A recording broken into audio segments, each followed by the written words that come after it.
親に殺され、そのまま遺体を捨てられたのでしょうか。切断された遺体を思うと赤ちゃんが気の毒です。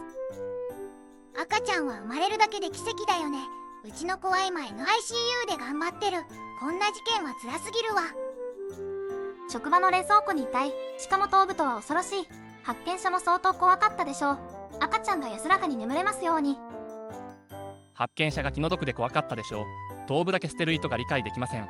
命を粗末にする行為は許せない。望んでも子が得られない家庭がある一方で、こうした事件も起きる。相談相手がいなかった可能性もありますが、命が戻らないのは辛い。